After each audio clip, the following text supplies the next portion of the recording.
So how do we stand out in a crowd? There is an idea I have that might help you to do this. A little bit of where this came from. I used to work in a factory not so long ago, and it was like pretty much any factory you could think of. It was full of lots of people doing the same things day in, day out. It was dirty, it was smelly, we weren't making much of a difference in the world, and we were given heavy workloads, and it was really stressful with lots of deadlines. In fact, I've got to be honest with you, I was a secondary school maths teacher. That was my factory, and this is what I was producing. I was producing thousands and thousands of children who could pass tests. And I looked at my boss's job one day and I thought, apart from your salary, there's nothing about your job that I want. And that started to sow the seeds of entrepreneurship inside me. So there I am in this factory, and I looked at my boss's job and thought, I could do something else here. I wanted to plan my exit from teaching. And I took a job in sales. I didn't realize at the time, but actually when I was in teaching, I was selling, because I was selling a dream. I was selling a dream of a better future. I was selling a dream of prospects and a dream of hope. And every single one of us is in sales. You're in sales right now. You might not be selling a dream, but you might be selling products and services, not now, but sometime in the future. You might be selling a vision. You could be a leader, trying to engage people with your leadership style, or trying to get them to buy into your vision of where you want your empire to go. You could be selling an idea, a system, a methodology, a concept. You could be selling an argument, an opinion, a view. You might well be selling an excuse, a reason, an explanation. Above all, the number one thing we're all selling is ourselves. If I don't buy you, I won't buy everything else that stands behind you. People buy people. And if I get to know you and get to like you and get to trust you, then the chances are I will buy from you. And we're all selling this idea of us. You want other people to choose you, to promote you, to hire you, to pay you, to go out with you, to marry you, to recommend you. How do we stand out so that we're the one that gets chosen? Now, a few years ago, when I took this job in sales, part of my role was networking. I had to generate leads for this company, as well as convert those leads and sell them. So when I realized I had to do that, I got my brand new business cards and I went out to every single business-related event that I could. And I didn't realize how much networking I was doing until I came home one evening and my wife was there with a bottle of wine and some chocolates. And I said, what are we celebrating? Rob, it's been 2 years since your first networking event. And the subtext had been, I've not seen you for that long. It's been 2 years. It had gone like this. I'd gone to the opening of an envelope. I was everywhere. Every single business event you could think of, that was me.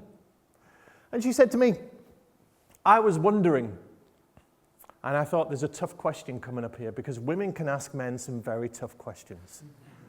Like, does my bum look big in this? Will you do this magazine quiz with me? Is she prettier than me? Do you still love me after all these years? Would you marry anyone else if I died? These are all tough questions, and men, we've got nowhere to go with these. It always ends badly. So Amanda, my wife, had a wonderful question for me, and it was a very legitimate question. She said to me, how much business have you got from all of this networking? Because I've not seen you.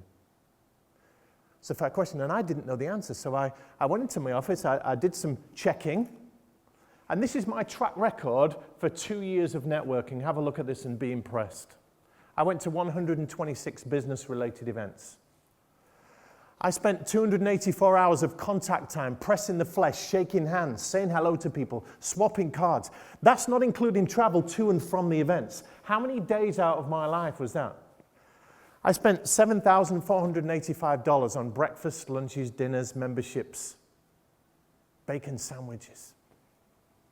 And I collected 987 business cards. Here's a question for you. How much business do you think I got from all of that activity in 2 years? And I'll give you a clue. It's a really round number. Nothing. It felt like I was busy. There was always another event to go to. There was always another business card to collect. There's always another hand to shake. But in reality, I got no business from all of that activity. And when I realized this, it was a moment of intense shame. I was humiliated. I felt a lot of regret that I'd wasted all this time, particularly as I'd only been married a couple of years. And I made the decision that something had to change. I had to think a little bit differently. I either went back to teaching, which for me was a failure, or I became world-class at this network. And it always puzzled me why some people got the business and some didn't. How some people stood out and some didn't. So I started to look into it, and I thought, if some people are making money from this networking and business stuff, then if I do what they've done, I can get the same results. So I began to be a student of selling yourself. And I started to notice what made some people stand out and what didn't. And I'm going to share with you what I found. And to do that, I'm going to explain to you the problem. And the problem is in one word: noise. It's very noisy out there. Let me explain this noise to you. There are millions and millions of digital TV channels all over the world now. Millions of audio channels and radio channels. You can listen and watch anything you like at any time of the day or night. It's noise. There are so many mobile phones now, muscling in on our lives, making more noise. Social media is the new inbox. You conquered your old inbox, and now you've got 3 or 4 other inboxes and loads of other messages and loads of other people to connect with and follow up and build the relationship with. But it's more noise, it's more activity, it's more clutter. The World Wide Web dumps billions of megabytes of information on you every single minute of the day. It's noise. We are in a bulging population. More and more people graduating with the same qualifications as you, looking for the same jobs with the same looking CV or resume, looking for the same pay packet to service the same customers and clients, selling the same products and services. Everything looks and sounds the same. And everyone's saying, buy me, choose me, pick me, promote me, hire me, pay me, go out with me, marry me. And do you know what the world hears? One word: blah. Blah, blah, blah. It all sounds the same. And as the wonderful marketer Gary Hamel tells us, sameness sucks. How do we stand out? How do we make an impact? How do we look a little bit different to everybody else? There is a way. I've got the answer, I think. And it's in your reputation. It's in your good name. Let's explore what a reputation is. Very simply, a reputation is what people see, feel, think, do, and say when they come into contact with you or your name. That's your good name. That's people talking about you when you're not there. Are you okay with people talking about you when you're not there? Or would you rather not be talked about? Your reputation is your personal share price on the stock market of life. It's that little piece of real estate in people's minds that they occupy thinking of you. And it's very hard to get a bit of that. When your share price is high, people will find you, invest in you, look for you. In short, your reputation is your rep, which is the reason everyone pays. There's 3 things we want people to pay us. The first thing is we want people to pay us attention. We know about how much clutter there is. How do we get noticed? How do we clamber above all of the dross that is out there and get people to say, I'm just a little bit different and I'm the one that you want? We want to solve the tyranny of choice, which says when people need what you do, how can you ensure that they pick you first above and beyond all of their other choices, including the choice to do nothing? The second thing we want people to pay us is respect. And that looks like people supporting you and encouraging you and paying you a fair day's wage for a fair day's work. It means people defending you if you're attacked. It means people treating you nicely. And when you have a good name and a good reputation, you will get the respect that you deserve. And the third thing we want people to pay us is money. The bigger your reputation, the more you will get paid. That's the way it goes. Now, I don't apologize for talking about money. The late Zig Ziglar tells us that money is very important. It ranks right up there with oxygen. And as an American minister says to us, he's called the Reverend Ike, he said, the best thing you can do for the poor is not to be one of them. Money's important, makes the world go around. And in the good old days, money was the currency of business. There weren't checks and credit cards and bank balances. You did business on a handshake. You did business on a reputation. You did business on a good name. You fulfilled your promises and your obligations, and people would come back to you, and the word would spread. And there are many benefits of a great reputation then and even now, because what we find is the people that stand out with the strong names are the ones that get picked, the ones that are chosen, the ones that get the perks, the interesting projects, the ones where people come to them instead of you chasing after everybody else. So what's your reputation? What are people saying behind your back? And more to the point, how do you get them to even think about you? If we can get people talking and thinking about us, we've got a chance to be the standout, number one, compelling, obvious, go-to choice for what we do. So I'm going to share with you how we can build a strong reputation. We sow the seeds of it when we're younger. A reputation takes a lifetime to build. It's like a big oak tree growing from a little acorn. And they say that the worst time to sow a tree, to plant a tree is now. The best time is 20, 30 years ago. But at least you can start now. And I'm going to start by giving you 4 things that you can do to sell yourself and stand out in a crowd of equals. Let's start with this red box. Let's bring in the red box by creating a gray box. And let's put everyone in the world, like you, in that gray box. It's very homogenized, it's bland, it's commoditized. If you look and sound the same as everyone else, then when people need what you do, they'll go to the cheapest or closest or most convenient they can find. And that's not a good war to be in, because there's always someone willing to do it cheaper than you. So we need the red box. And the red box says, what is it about me that is unique? What is it about me that my competition cannot duplicate or replicate?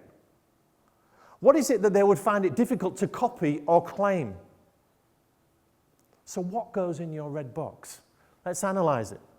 Your red box starts when you're born, and we build in your character. This is how we build a reputation and a good name. Your character is what you stand for, what you hold dear, what's important to you, your values, your principles. It's your very core. On top of that, you start to grow and learn, and you build experience. The experiences you've had in your life, I haven't had. They are unique to you. And when you start to talk about your experiences, you're operating in the red box. If you talk about the stuff that everyone else has done, you're in the gray box.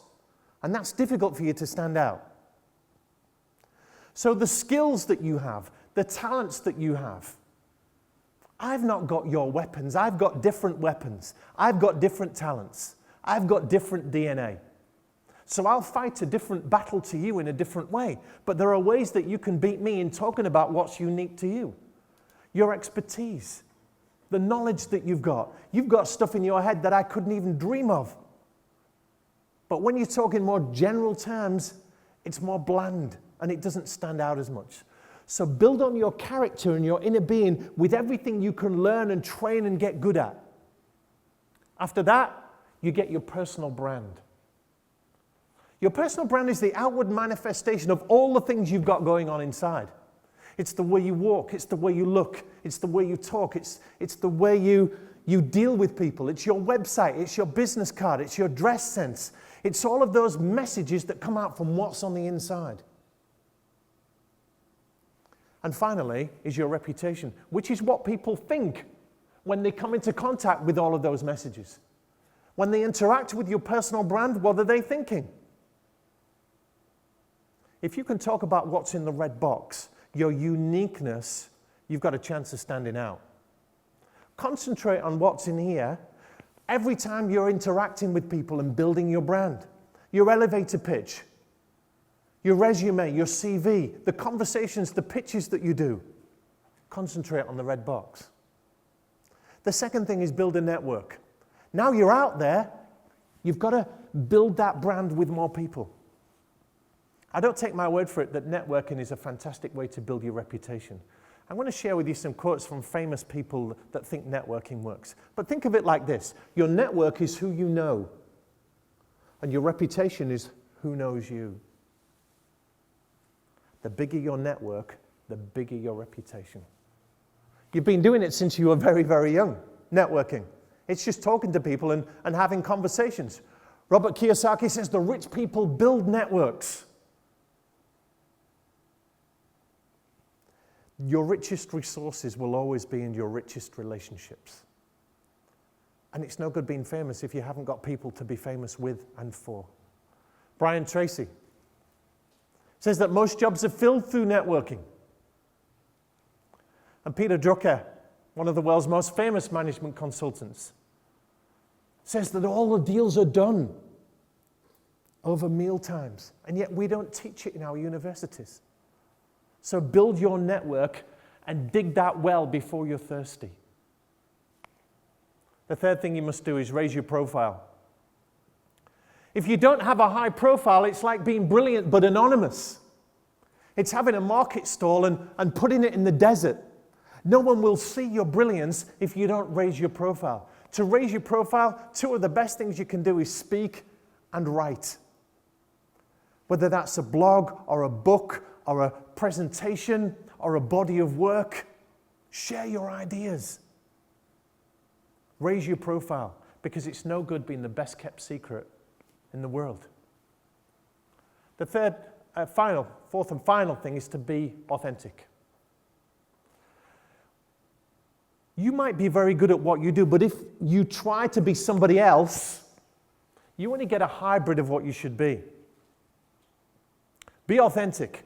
And this looks like being yourself, not trying to be someone else, not trying to imitate someone else, because you might be good at being someone else, but you should be great at being you. And as Oscar Wilde told us, be yourself, everyone else is already taken.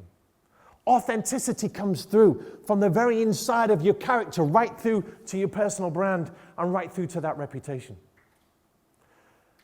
We want to get through the noise.